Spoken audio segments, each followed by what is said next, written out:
जय श्री ओम नमः सिद्धिभ्य। ओम नमः सिद्धिभ्य। ओम नमः सिद्धिभ्य।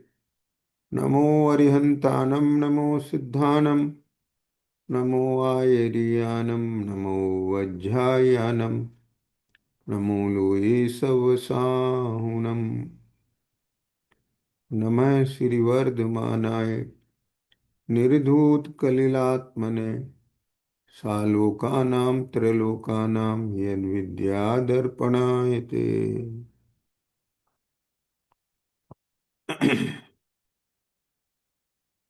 श्री रत्नकरण श्रावकाचार्य जी शास्त्र के आधार से अपना शनिवार और रविवार को जो कक्षा चल रही है, विगत कक्षा में अपन ने 18 दोष से रहित आप तो होते हैं, यह श्लोक क्रमांक 6 के आधार से चर्चा की थी। अभी श्लोक क्रमांक 7 के आधार से चर्चा करेंगे। इस श्लोक में आचार्य समदभद्र स्वामी ने शास्ता का स्वरूप बताया है। शास्ता ने आप्त, जो अपन ने विगत कक्षा में चर्चा की थी कि आप्त आगम और तपोभृत के श्रद्धान से सम्यक दर्शन होता है। याद आया ना? फिर से बोल रहा हूं। क्या कहा? आप्त आगम और तपोभृत। तपोभृत माने साधु मुनिराज गुरु, इनके सच्चे श्रद्धान से सम्यक दर्शन होता है। बराबर। अब उसमें जो आप्त हैं वो कैसे हैं? निर्दोष होते हैं, वीतरागी होते हैं, ये सब चर्चा की थी ना। अभी इसमें उनके नाम स्मरण किए हैं। यहां उन्होंने 8 नामों से उन आप्त को स्मरण किया है। यानी आप्त के 8 नाम सार्थक होते हैं, ऐसा आचार्य समतभद्र स्वामी ने श्लोक क्रमांक 7 में कहा। वो 8 नाम क्या हैं, उसकी चर्चा आज अपन करते हैं। परमेष्ठी परम ज्योति विरागो विमलः कृति सर्वज्ञो अनादि मध्यांत सार्वः शास्तो पलालेथे।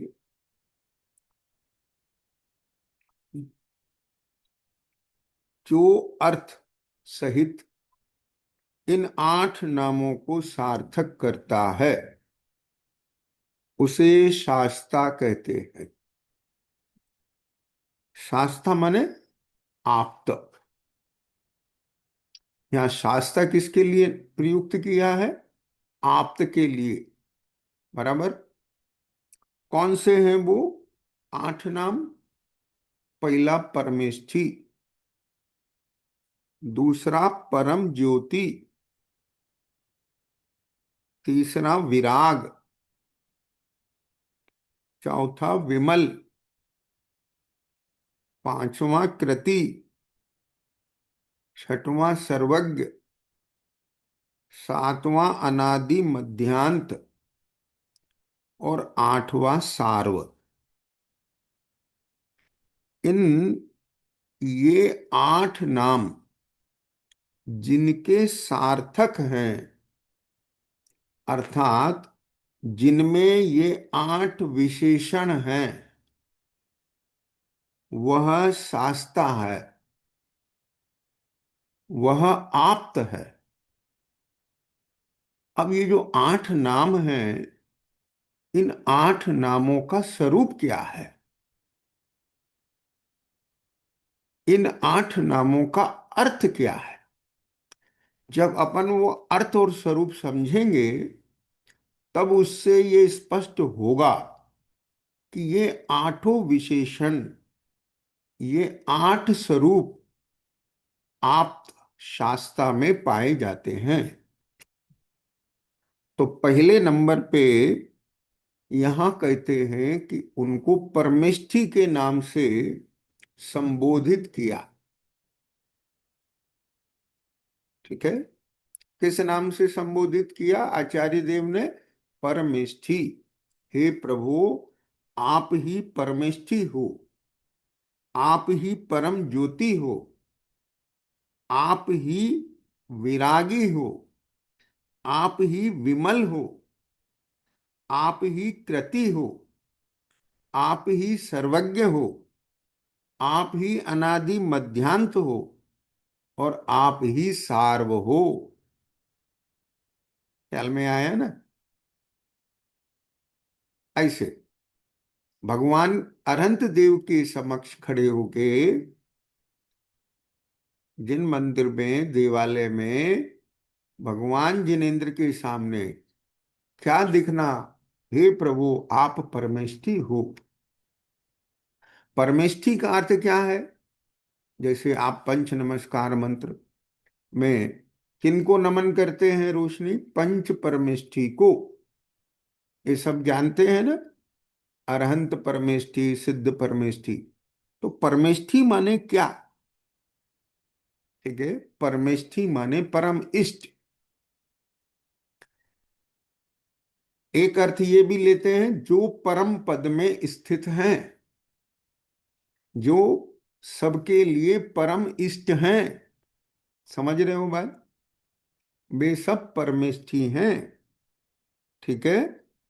कैसे है परमेष्ठी? कि इंद्रादिकों के द्वारा वंदनीय। देखो, तीन लोक में जो जगत के जीव हैं, वे इंद्र आदि को महान समझते हैं। क्या बोला? किसको महान समझते हैं? इंद्र आदि को, है ना? लेकिन वे इंद्र आदि, चक्रवर्ती, राजा, महाराजा, वे भी किनको नमन करते हैं, किनको वंदन करते हैं? उनके भी द्वारा जो वंदनीय हैं। देवों के देव कौन हैं? समझ में आया? इंद्रों के द्वारा वंदनीय कौन है? कि जो परमात्मा स्वरूप में स्थित है। परमात्मा स्वरूप यानी आत्मा का परम स्वरूप। आत्मा का परम स्वरूप माने शुद्ध स्वरूप में स्थित है। परम स्वरूप को जो प्राप्त हुए हैं, वे परमेष्ठी कहलाते हैं। और ध्यान देना, कितनी सुंदर व्याख्या है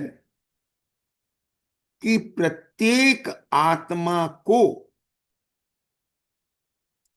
उसका जो स्वभाव है, उसकी जो प्रकृति है, वही उसके लिए परम इष्ट है। विकृति किसी के लिए भी इष्ट होती नहीं है। समझ रहे हो बात को? किसी भी पदार्थ में यदि विकृति आ जाएगी, तो वह पदार्थ सड़ के नष्ट हो जाता है। क्या पुष्पा जी समझ रहे हो बात को? रोटी में विकृति आ गई, अब खाने लायक नहीं है। दाल भाजी में विकृति आ गई, अब खाने लायक नहीं है। समझ गए? औषधि में विकृति आ गई, अब उसका उपयोग करने लायक नहीं है। हाँ। अगर समाज की संस्कृति में विकृति आ गई, समाज नष्ट हो जाएगा। परिवार की परंपरा, संस्कृति, उसमें दोष आ गए, विकृति आ गई, परिवार नष्ट हो जाएगा, राष्ट्र नष्ट हो जाएगा। प्रत्येक राष्ट्र की, समाज की, परिवार की हर चीज की एक संस्कृति होती है, और वह संस्कृति उसकी प्रकृति के अनुरूप होती है। समझ में बैठी कि नहीं बैठी? इसलिए संस्कृति को विकृत होने से बचाना चाहिए। उसकी संस्कृति क्या है, इसको निर्णय करने के लिए उसकी प्रकृति तक पहुंचना पड़ेगा। समझ गए कि नहीं समझ में आई बात? जैसे मांसाहार मनुष्य की प्रकृति नहीं है, इसलिए भारत की संस्कृति भी नहीं है। शुद्ध आहार, शाकाहार। आप समझ गए कि नहीं समझ में आए? अब वो विकृति आ गई, भोजन में विकृति आ गई, रहन सहन में विकृति आ गई, हर जगह विकृति आ गई, आचरण में विकृति आ गई। तो क्या हो रहा है? सब नष्ट हो रहा है। ऐसे ही इस आत्मा में अनादिकाल से इन कर्मों के निमित्त से क्या है? विकृति है। ध्यान देना, एक व्यक्ति में विकृति आ सकती है, एक व्यक्ति में विकृति आ सकती है, लेकिन विकृत होने पर भी वह अपनी प्रकृति को नहीं छोड़ता है। कुछ समझ में बैठी कि नहीं बैठी बात? जैसे जैसे कोई व्यक्ति जैन है, जैन कुल में जन्मा है, तो वह उसका जो जैनत्व है, समझ गए, उसका जो जैनत्व है वो नष्ट नहीं होता। लेकिन उस वह गलत खान पान से, गलत आचरण से क्या कर लेता है? अपनी संस्कृति को विकृत कर लेता है। उसका अपना परिणमन विकृत होता है। लेकिन यदि वो कभी भी ख्याल करे, अरे मैं जैन होके ऐसा कर रहा हूं, तो वह फिर से सुधर सकता है, उस विकृति को नष्ट कर सकता है ना? संभव है कि नहीं? तो उसे किसने याद दिलाया? उसके जैनत्व ने। वह जैनत्व नष्ट नहीं हुआ। ऐसे ही इस आत्मा में, इस जीव में मोह राग द्वेष के निमित्त से, इन ज्ञानावरणादि आठ कर्मों के निमित्त से ये सब विकृति हो गई।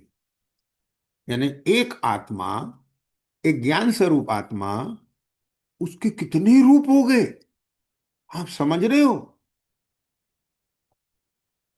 हाँ, ये आजकल आप देखते होंगे, जंगलों में कितने प्रकार के जलचर जीव हैं, नभचर जीव हैं, थलचर जीव हैं।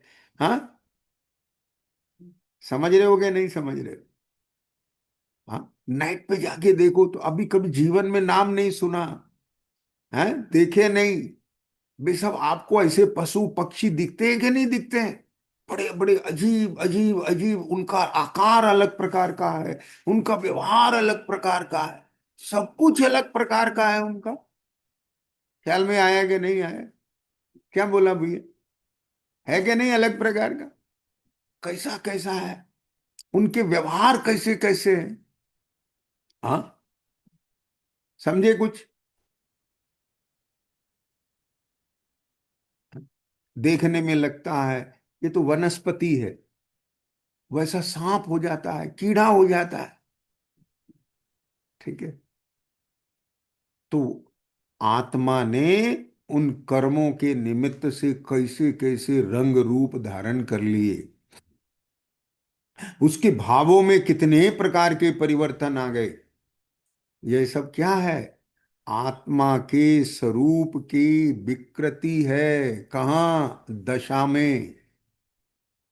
जबकि आत्मा का स्वरूप तो चिन्ह मात्र है, ज्ञान मात्र है, ज्ञाता दृष्टा स्वभाव है। आप समझ गए कि नहीं?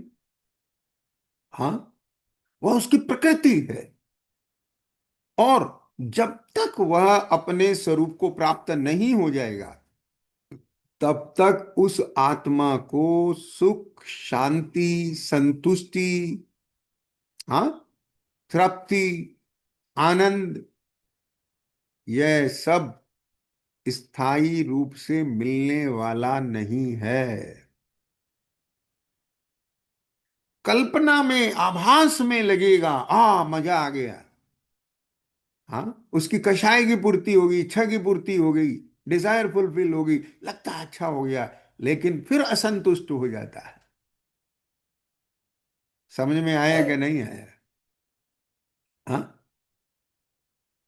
कहने का तात्पर्य क्या हुआ कि प्रत्येक आत्मा जब अपने स्वभाव को प्राप्त हो जाता है, अपने स्वरूप को प्राप्त हो जाता है, तभी वह पूर्ण होता है, तभी वह संपूर्ण होता है। ठीक है? इसका मतलब क्या हुआ? प्रत्येक आत्मा के लिए उसका स्वभाव, उसका स्वरूप, उसकी प्रकृति, उसका धर्म, धर्म माने उसका स्वभाव, वही उसके लिए परम इष्ट है। क्या समझ में आया? हाँ, ईशान समझना। देखो,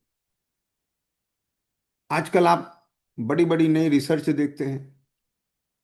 कोई व्यक्ति कहता है कि आप शरीर की प्रकृति के अनुरूप भोजन पानी नहीं करते इसलिए बीमार हैं। आप शरीर को जो चाहिए हवा पानी रोशनी प्रॉपर नहीं मिल रहा है इसलिए बीमार हैं। कोई कहता है शरीर का जो पोस्चर होना चाहिए, आपका वह पोस्चर नहीं रहता है इसलिए बीमार है। क्या कहा? स्पाइन सीधी होना चाहिए, ऐसे रीढ़ होना चाहिए, अपन ऐसे बैठ जाते हैं, ऐसे बैठ जाते हैं, नाना प्रकार से। ठीक है? क्या बोला? यानी यह शरीर अपने रूप में होगा, अपने स्वरूप में रहेगा, बीमार नहीं होगा। रोशनी ख्याल में आया बेटा? हाँ, ऐसे ही है आत्मा, यदि अपने स्वरूप को प्राप्त होगा तो दुखी नहीं होगा।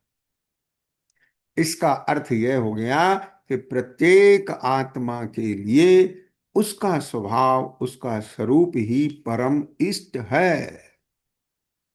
और वो स्वरूप क्या है? कहां दिखे वो स्वरूप? क्यों? क्योंकि आज हमें वह स्वरूप नहीं दिख रहा। जगत में जितने भी जीव हैं, वे सब तो कर्म के साथ मिलके अन्य रूपों को प्राप्त हो गए, विकृतियों को प्राप्त है। समझ में बैठी कि नहीं बैठी? तो आत्मा का स्वरूप क्या है, आत्मा कैसी है, ये कहां दिखेगा? कि जो आत्मा विकृति से रहित हुई है, शुद्ध हुई है, स्वभाव को प्राप्त हुई है, उनके दर्शन से, उनके अवलोकन से हमको ये ज्ञात होगा कि हमारा स्वरूप भी ऐसा ही है। समझ में बैठ रही है कि नहीं बैठ रही? जैसे एक स्वर्ण खान में से निकला, स्वर्ण खान में से निकला। म- हाँ, माइंस होती है ना गोल्ड की भी, वहां से निकला। तो कैसा था? ऐसा थोड़ा ही था वो बिल्कुल शुद्ध, ऐसा ऐसा बिल्कुल प्योर ऐसा नहीं होता है। ठीक है? उस अंदर जितनी भी अशुद्धताएं मिली हुई हैं, ठीक है, वे सब धीरे धीरे एक साथ थोड़ी सब निकल जाती हैं। प्रोसेस होता है ना। 16 ताव दिए जाते हैं। ठीक है?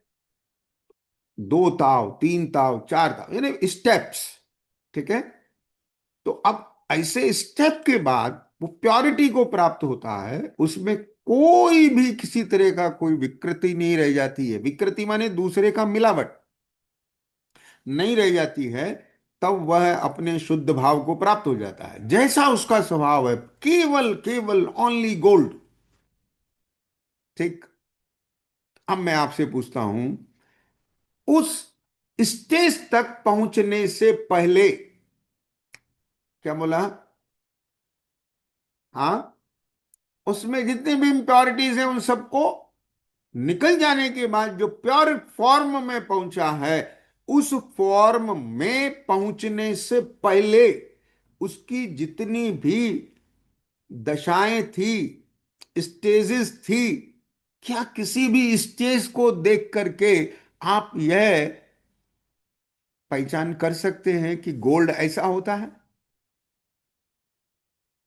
नहीं कर सकते हैं।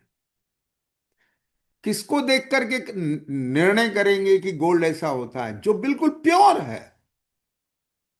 हाँ, ये कह सकते हो, इम्प्योरिटी के साथ भी इसमें जो गोल्ड है वो ऐसा ही है।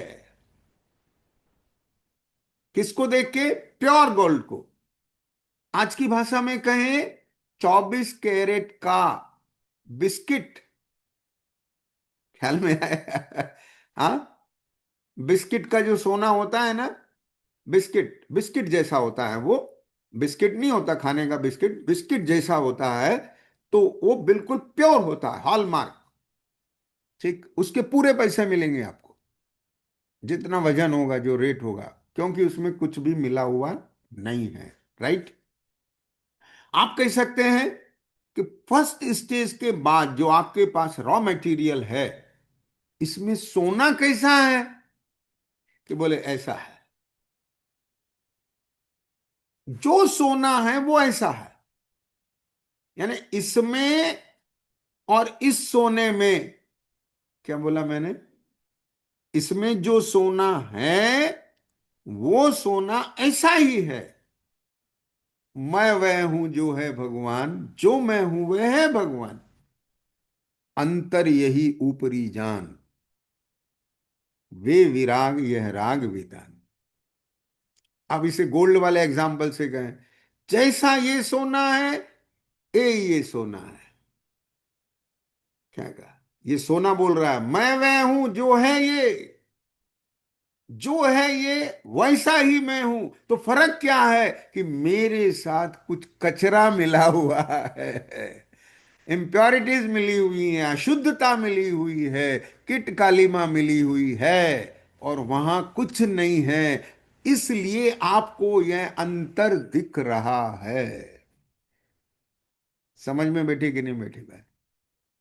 लेकिन सबसे गजब बात यह है कि जिन आत्माओं को उन अशुद्धताओं से अलग अपना स्वभाव नहीं दिखाई देता, उनके ज्ञान में ही नहीं है, उन्हें उसका विश्वास ही नहीं है, वे कभी भी उस स्वभाव को प्राप्त कैसे कर पाएंगे?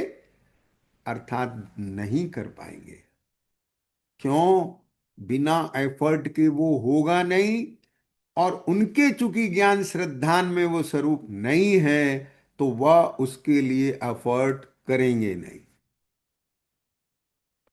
क्यों? क्योंकि उन्होंने उन अशुद्धताओं के साथ, कर्म के साथ जो इसका रूप है, उसे ही अपना स्वरूप मान रखा है। समझ में बैठे कि नहीं बैठी बात? रोशनी, ख्याल में आ रहा है बेटा? अमृता, समझ रहे हो बात को? जैसे आप कौन हैं? अमृता हैं कि आत्मा है? कि हैं तो आत्मा, जानने वाला, देखने वाला, मानने वाला। लेकिन क्या मैं यह आत्मा अपने को आत्मा मान रहा हूं? बोलिए। या ये मान रहा हूं? ये भी है, एक संयोग है शरीर के साथ, इसलिए ये अवस्था है। कर्म के साथ है, उसका निषेध नहीं करना, चूंकि है, उसको हम डिनाई नहीं कर सकते, है। समझ में आ गया क्या नहीं आया? क्यों? ध्यान से सुनना। यदि second step, third step, fourth step, 2 ताव, 3 ताव, 4 ताव, 5 ताव, 10 ताव, यहां तक कि 14 ताव, समझ में आया क्या नहीं आया हो? क्यों भैया? 14 ताव के बाद जो आपको मटेरियल प्योर होते होते पहुंचा है, अगर आपने उसे ही स्वर्ण मान लिया, महेश, तो क्या आप नेक्स्ट प्रोसेस तक जाएंगे? नेवर। और नेक्स्ट प्रोसेस तक नहीं जाएंगे तो आपको उसका लाभ मिलेगा? मेरी बात समझे कि नहीं समझ में आई बात? क्यों भाई रोशनी, बोलो। हाँ, हाँ, हाँ। मेडिसिन में जो गोल्ड डलता है, प्योर डलता है कि इम्प्योरिटी के साथ डल जाएगा तो क्या होगा? तो बीमार कर देगा। यानी जो उस प्योर गोल्ड का जो यूटिलाइजेशन है, जो उसका उपयोग है, जो उसका लाभ है, वो कब मिलेगा? जब वो शुद्धता को प्राप्त हो जाएगा। समझ में आया कि नहीं आया? क्यों भाई? हाँ। आज सिल्वर बहुत महंगा हो रहा है, चांदी बहुत महंगा हो रहा है, क्यों हो रहा है? इंडस्ट्रियल यूज के लिए हो रहा है। लेकिन इंडस्ट्रियल यूज में प्योर चांदी इस्तेमाल की जाएगी, या वो बीच में जो अभी शुद्धता को प्राप्त नहीं हुआ वो मेटल चलेगा क्या? फेल कर देगा वो तो इंडस्ट्रीज को। समझ में बैठा कि नहीं बैठा? ऐसे ही गोल्ड, उसका जो अपना वैभव है, जो उसका उपयोग है, जिसकी वजह से उसकी इतनी कीमत है, राइट, वो इम्प्योरिटीज के साथ नहीं है, वो प्योरिटी के साथ है। ऐसे इस आत्मा की, इस जीव की संपूर्ण शक्तियों का विकास होने के बाद जो कीमत है, वो अधूरी पने में नहीं है, आ ही नहीं सकता।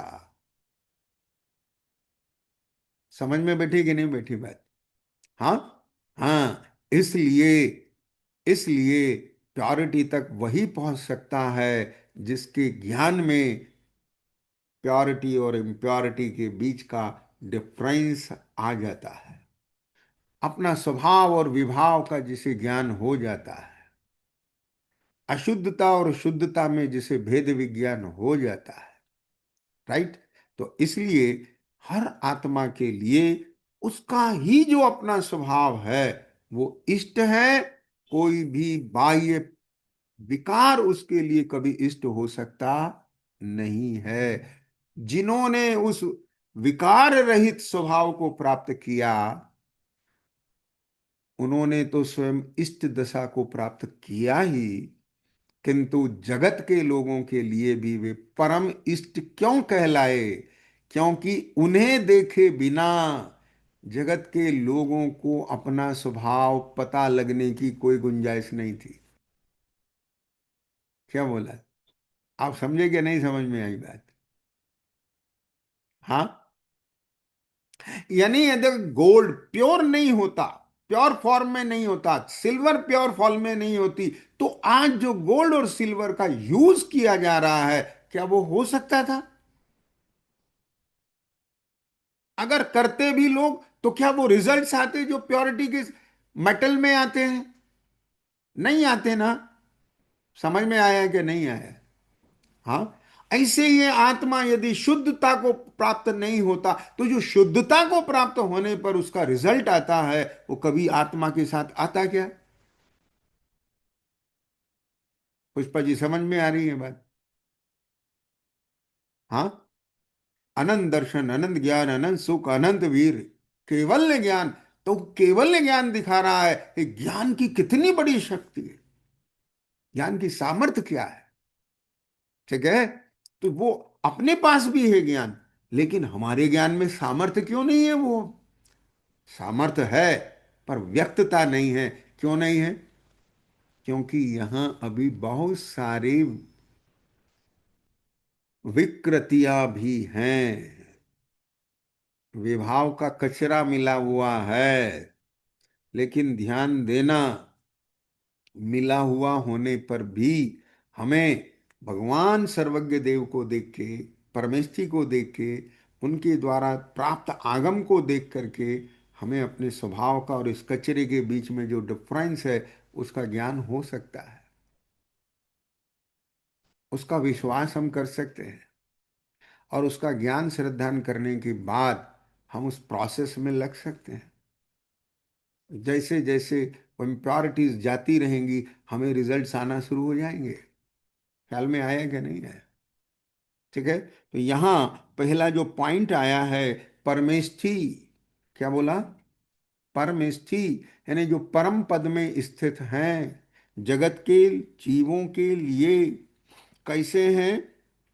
आ परम इष्ट हैं। क्यों है परम इष्ट? क्योंकि आत्मा का जो स्वभाव है उसको प्राप्त हुए हैं, उसे दिखा रहे हैं, दर्शा रहे हैं, और जगत के जीवों के लिए अपना स्वभाव ही परम इष्ट है। और वह स्वभाव वहां दिखाई देता है, इसलिए वो दर्श दिखाने में जो निमित्त भूत हैं, ऐसे परमेष्ठी जगत के लिए परम इष्ट सिद्ध हो गए। क्लियर हो गई कि नहीं हो गई बात? हाँ, ये भैया महेश समझे? आनंद जी समझ में आ रही है बात? हाँ, राइट। अब आगे देखिए क्या कहते हैं, परमेष्ठी कैसे होते हैं आगे। हाँ, आपके पास ग्रंथ है, वहां से और विशेष पढ़िएगा, ठीक है। लेकिन हाँ, अगर हम एक एक लाइन पूरा लेंगे तो बहुत समय लग जाएगा, ठीक है। हाँ, शॉर्ट में बताते हैं।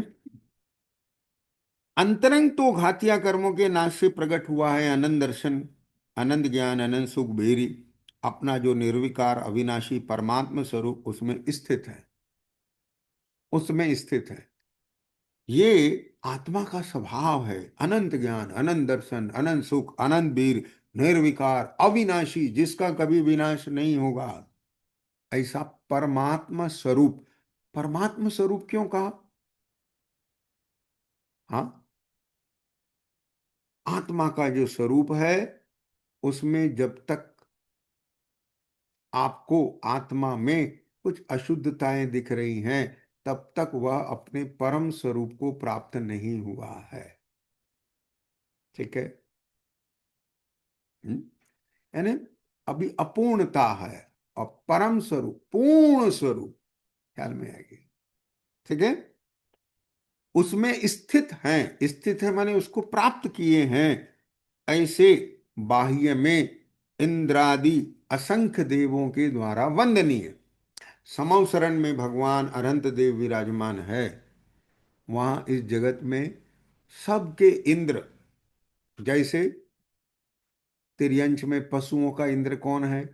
सिंह है। देवों का इंद्र स्वधर्म है। ऐसे हाँ, मनुष्यों का कौन है कि चक्रवर्ती है। ऐसे यानी सर्व के जो नायक हैं, जैसे कहीं इंटरनेशनल लेवल पर हाँ अंतर देशीय कोई सम्मेलन हो, तो भारत से यहाँ का जो राजा है वो पहुंचता है, नेपाल का राजा पहुंचता है, रूस का राजा पहुंचता है, तो सबके राजा इकट्ठे हो गए। बात समझ में आया कि नहीं आया? यानी उसका प्रतिनिधित्व कर रहे हैं। तो ऐसे ही जितने भी लोक में समूह हैं, उन सबके इंद्र उनके द्वारा वंदनीय हैं। ख्याल में आया कि नहीं?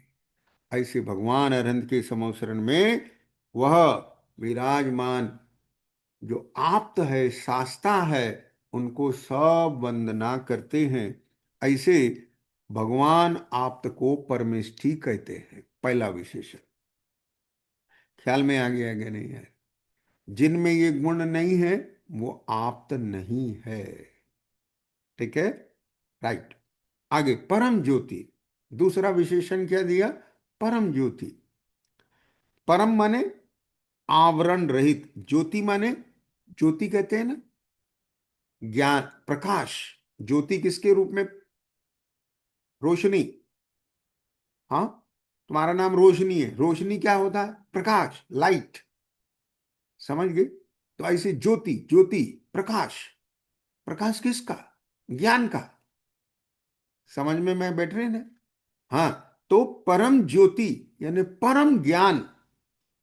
परम ज्ञान कौन है? केवल ज्ञान, अनंत शक्ति को लिए हुए, जिसमें लोक और अलोक के त्रिकालवर्ती भूत भविष्य वर्तमान के सर्व पदार्थ अपने अनंत गुण पर्यायों के साथ जनित रहे हैं। ऐसे भगवान आप परम ज्योति स्वरूप हैं, इसलिए आपका नाम परम ज्योति सार्थक हो गया, परमेष्ठी नाम सार्थक हो गया, परम ज्योति नाम सार्थक हो गया, ठीक है। लेकिन जिनको केवल ज्ञान की प्राप्ति नहीं है, इंद्रिय ज्ञान को प्राप्त है, वीतरागी नहीं है तो सर्वज्ञ भी नहीं है। तो ऐसे देव परम ज्योति नहीं कहलाएंगे। क्यों? क्योंकि वह संपूर्ण को एक साथ युगपत नहीं जान पाते हैं, क्रम से जानते हैं। इसलिए उनका ज्ञान परम ज्योति नाम नहीं पाएगा। बराबर समझ में आ गया? तो ये दो विशेषण की बात हुई। तीसरा विशेषण विराग। कैसे हैं वो? वीतराग।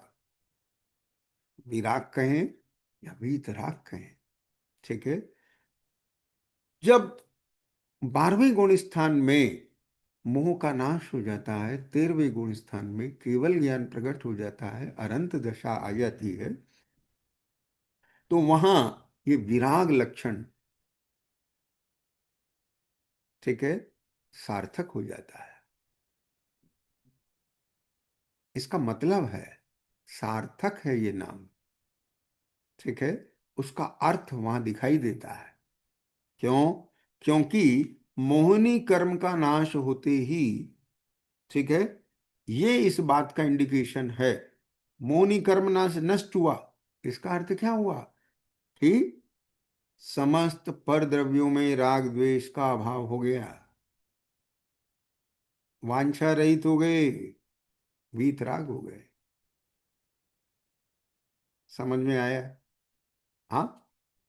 बुखार मिट गया, रोग मिट गया, यानी अब निरोग हो गए। नास्ती से कहें, इस व्यक्ति की दरिद्रता मिट गई, यानी धनवान हो गया। समझ गए? इस व्यक्ति की भूख मिट गई। तो नास्ती से कहें दोष मिट गया, निर्दोष हो गया, ठीक। अथवा अस्थि से कहें निर्दोष हो गया, अर्थात दोष मिट गया, ठीक है। तो यहां कहते हैं कि वह कैसे हो गए? वीतराग हो गए, मोह राग द्वेष का अभाव हो गया। और ध्यान से सुनना, जो राग द्वेष से रहित होता है वही यथार्थ जान सकता है।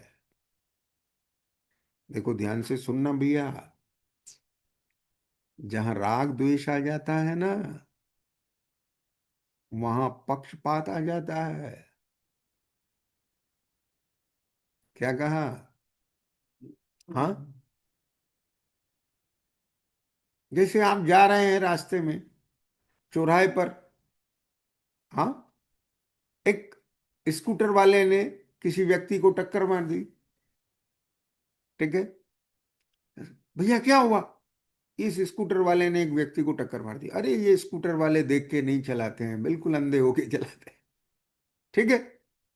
हाँ, स्कूटर पे बैठ के ऐसे हो जाते हैं जैसे हवाई जहाज चला रहे हो, ठीक है। अब आगे गए तो पता चला कि स्कूटर वाला कोई और नहीं है, अपना ही बच्चा है। अब बोलो, अब बोलो। हाँ। अरे भाई, लग जाती है तो आदमी ही, इंसान ही। अब ये पैदल चलने वाले भी तो थोड़ा देख के नहीं चलते। बदल गया ना? क्यों? उससे राग आ गया, ठीक है। हम्म। और अगर किसी से द्वेष हो तो, हाँ, आज तो मौका मिल गया, सारा बिल्कुल बदला, इसी जेल पहुंचा। हाँ। अगर उससे गलती 10 रुपए की हुई तो 100 का दंड मिलना चाहिए। क्यों? क्योंकि उसके प्रति द्वेष है।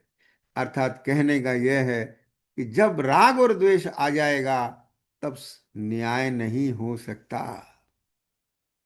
समझ में बैठ गई है कि नहीं बैठ गई? हाँ। न्याय के लिए राग द्वेष से रहित होना पड़ेगा। और एक बात और है, अकेले राग द्वेष से रहित होने से भी काम नहीं चलेगा, आपको ज्ञाता भी होना पड़ेगा। उदाहरण लेते हैं। हाँ। हाँ। जज की, न्यायाधीश की कुर्सी पर बैठा हुआ एक व्यक्ति है, ठीक है, महेश। कानून का ज्ञाता तो है, लेकिन सामने खड़े हुए व्यक्ति को या तो राग की निगाह से देख रहा है या द्वेष की निगाह से देख रहा है। तो क्या न्याय कर पाएगा? नहीं ना। हाँ। चलिए, अब उसे कोई पार्शियलिटी नहीं है, न राग है न द्वेष है, लेकिन कानून का ज्ञान नहीं है। तो क्या परिस्थितियों को समझने के बाद क्या उनके साथ में होना चाहिए दंड का विधान, हाँ, कर पाएगा? नहीं। क्यों? क्योंकि उसे कानून का ज्ञान नहीं है। इसलिए न्याय वहीं हो पाएगा जहां कानून का भी ज्ञान हो और पक्षपात से भी रहित हो। समझ में बैठ गई कि नहीं बैठ गई? कितना बड़ा विज्ञान कि वास्तव में वही परमेष्ठी है, वही परमात्मा है, वही परमात्मा है जिसके भीतर ना मोह है, न राग है, न द्वेष है, और उसका ज्ञान परम ज्योति को प्राप्त हो चुका है, यानी केवल्य को प्राप्त हो चुका है। ख्याल में आ गया कि नहीं आया? अरे रे गजब बात। हमको अपने पुण्य की इतनी क्या आना चाहिए, महिमा आना चाहिए। हे पुण्य, क्या करें? यद्यपि ये पुण्य आरती उतारने लायक नहीं है पुष्पा जी, समझ में बैठा कि नहीं बेटा, कर्म है ये। लेकिन क्या करें, हमें इस पुण्य कर्म के लिए, अपने साथी से पुण्य कर्म के लिए इतनी महिमा है, इतनी आरती उतारे कि तेरी वजह से आज मुझे ये जिन धर्म मिल गया है। मैंने पता नहीं पूर्व में कौन से ऐसे सत्कर्म किए होंगे जिनसे मुझे ऐसी पुण्य प्रकृतियों का बंध हुआ कि जिसके फल में मुझे ऐसे आप्त मिले हैं, शास्ता मिले हैं, देव मिले हैं। समझ में बैठी है बात? ये एक एक विशेषण को पढ़ने के बाद, समझने के बाद महिमा आ रही है क्या नहीं आ रही है रोशनी भगवान की? बीतरागी सर्वज्ञ अनंत परमेष्टि नमो अरिहंताण। ये भैया आनंद जी, ख्याल में आया? हाँ। हाँ। क्या कहते हैं? विराग।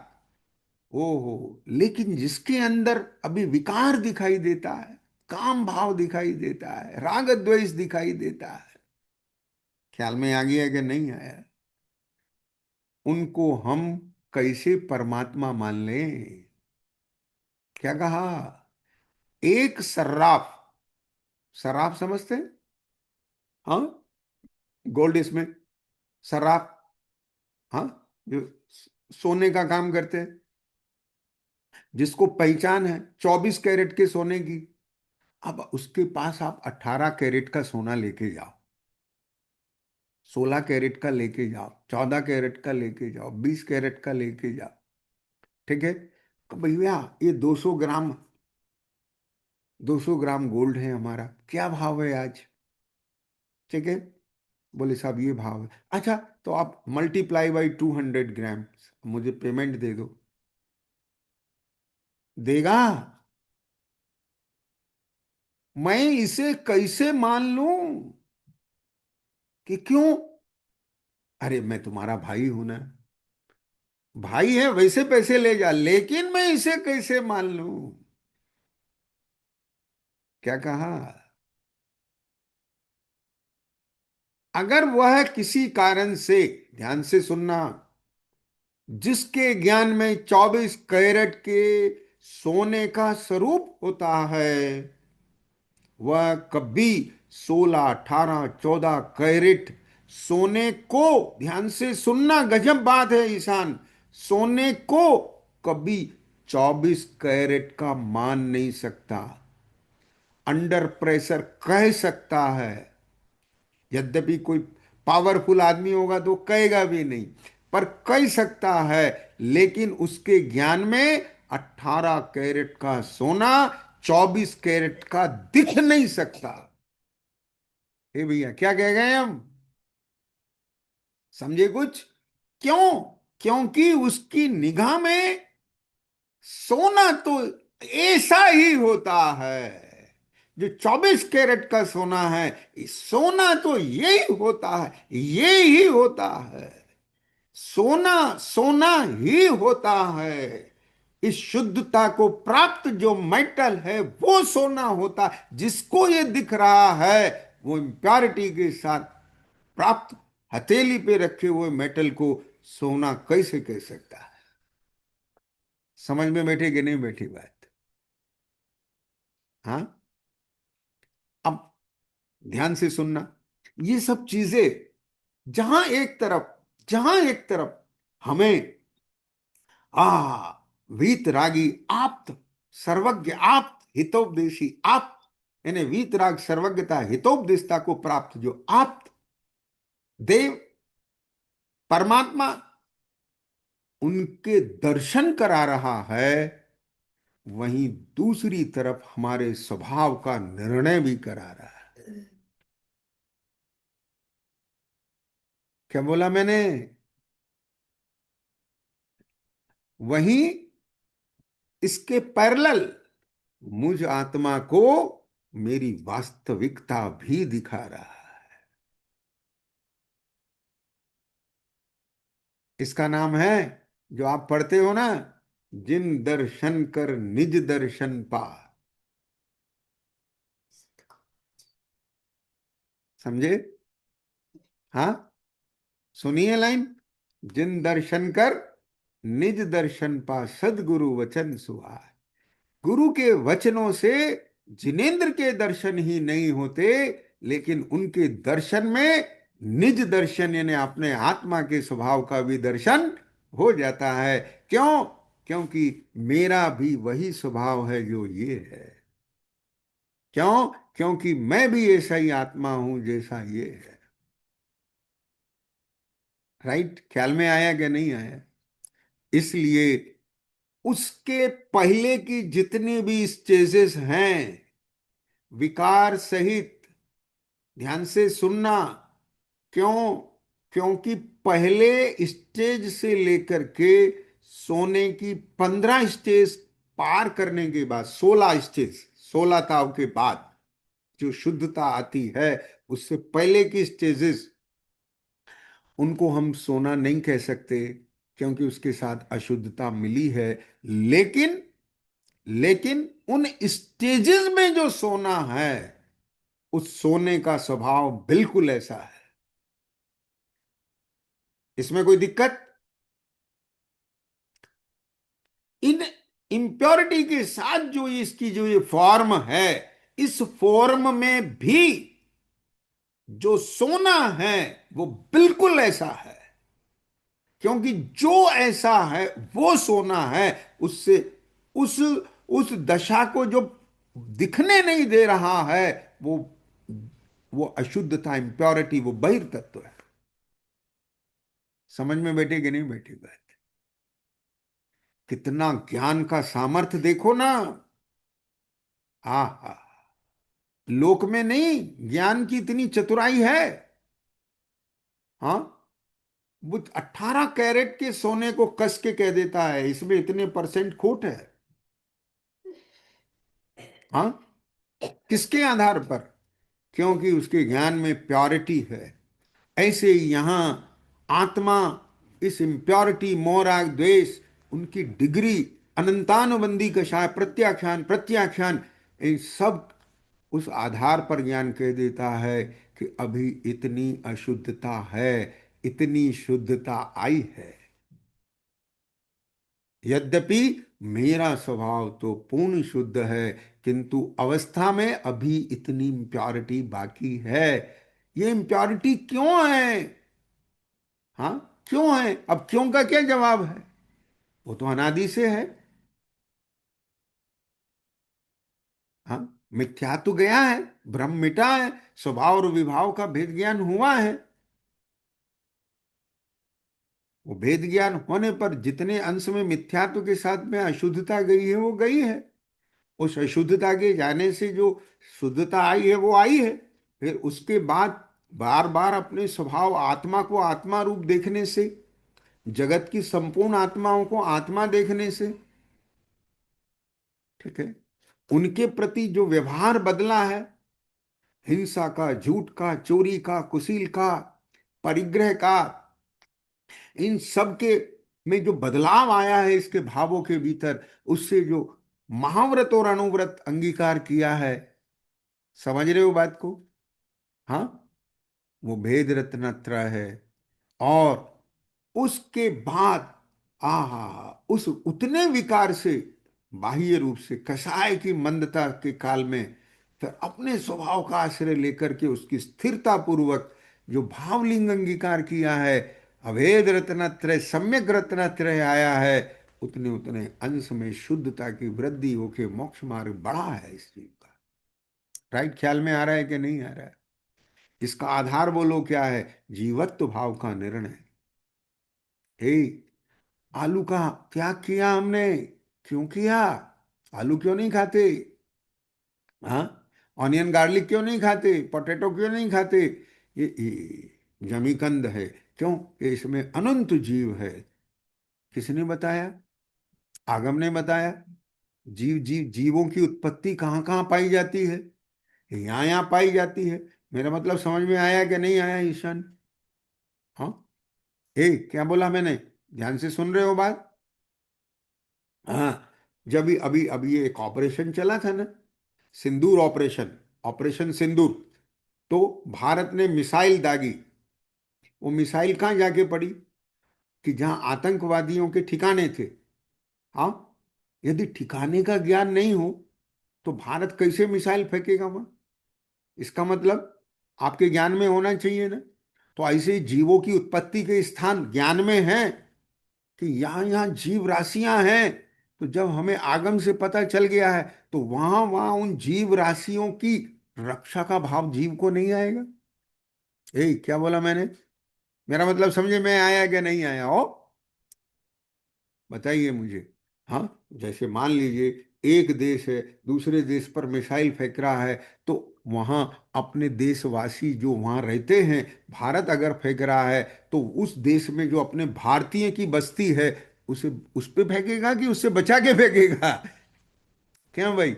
हाँ, अपने देश, अपने अपने देश के राष्ट्र के लोग नहीं मरे, उसका ध्यान रखेगा क्या नहीं रखेगा? तो ऐसे ही एक जीव भी इस प्रकार से प्रवृत्ति करेगा कि जिसकी प्रवृत्ति के कारण से जीव राशि का घात ना हो। ध्यान तो रखेगा, लेकिन हो सकता है ध्यान रखने के बाद भी आहत हो जाए, वो अलग बात है। लेकिन यदि इसने सावधानी नहीं रखी, तो यह असावधानी इसका दोष है।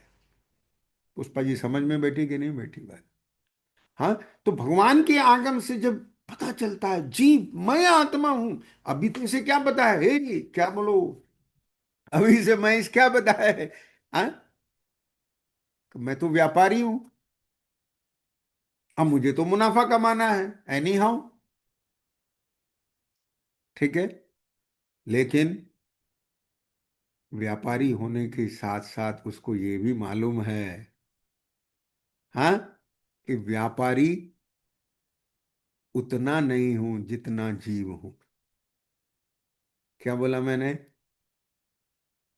पहले जीव हूं, व्यापारी बाद में हूं। नहीं समझे? क्या कह गए हम? हाँ, अपने देश में फ्लू फैल जाए, आपदा आ जाए प्राकृतिक, एक राष्ट्र ने आक्रमण कर दिया, उसमें लोग आहत हो जाए। हाँ, ये राष्ट्रीय आपदा आ गई। ठीक है, ऐसे समय में यहाँ के जो चिकित्सक हैं, वो प्रोफेशनल हो जाएंगे? बोलो। हाँ, अच्छा कमाई का धंधा है, हम पट्टी करेंगे, अब डबल पैसे लेंगे। अरे फ्री हो जाता है वहां इलाज चालू। हाँ, नहीं हो जाता? बताओ मुझे। फ्री इलाज करने लग जाते हैं, क्यों? क्योंकि यहां मैं चिकित्सक बाद में हूं, भारतीय पहले हूं। क्योंकि बात दो राष्ट्रों की आ गई, संकट की आ गई। समझ में बैठ रहा है क्या नहीं बैठ रहा है? हाँ, ऐसे ही यहां भी मुझे जीवन जीने के लिए क्या करूं? वास्तव में तो मेरे अंदर आत्मबल इतना होता, महाव्रत धर सको नाही, निबल तन मैं नेग हो। क्या करूं? हाँ, वास्तव में तो राग का भाव हो जाता, इच्छाओं का भाव हो जाता, सहज मेरे अहिंसादी महाव्रत पलते। लेकिन क्या करूं अभी? ऐसी कमजोरी है, राग है, इच्छा है, शरीर की ऐसी कमजोरी है कि मैं महाव्रत धारण नहीं कर सकता। समझ में आया कि नहीं आया? लेकिन कम से कम इतना ख्याल तो कर सकता हूं कि मेरी प्रवृत्ति से बहुत जीवों का घात ना हो, बड़े जीवों का घात ना हो। समझ में बैठा कि नहीं बैठा? हाँ, अपन ऐसे तो गाड़ी निकाल सकते हैं कि दूसरा भी बच जाए और अपन भी बच जाए। बोलो महेश। हाँ, पानी ऐसे तो पी सकते हैं ना कि छन्ना से छान के उन जीवों को भी बचा लिया, उनको भी छान के पानी में पहुंचा दिया, और अपन पानी पी करके इस जीवन को भी बचा लिया और उनके जीवन को भी बचा लिया।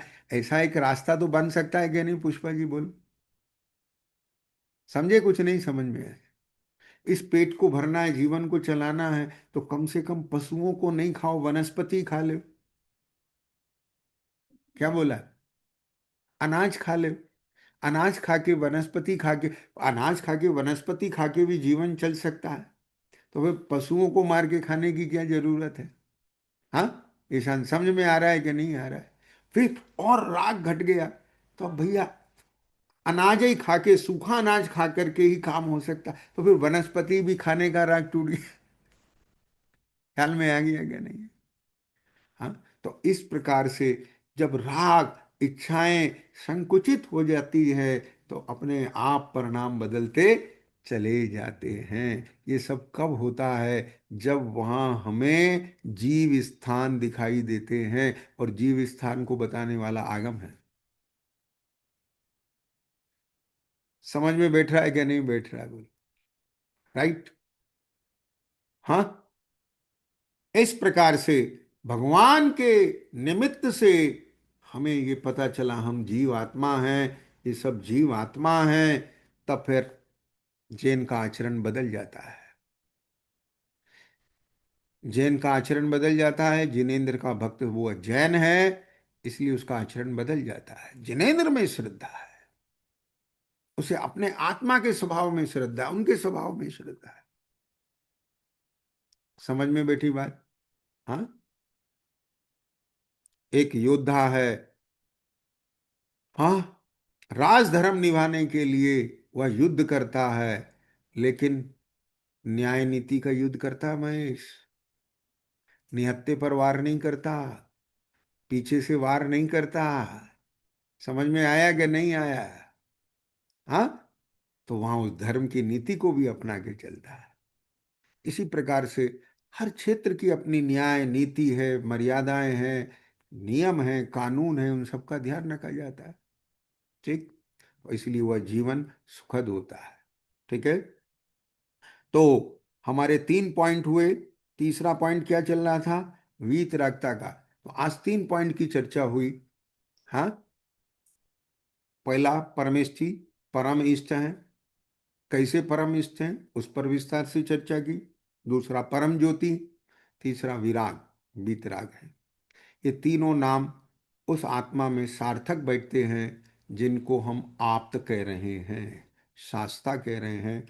इसलिए पदार्थों का सच्चा उपदेश देने वाला शास्ता, पदार्थों का सच्चा उपदेश देने वाला जो शास्ता, उनके नाम की सार्थकता, ये 3 नाम की सार्थकता की आज चर्चा की है।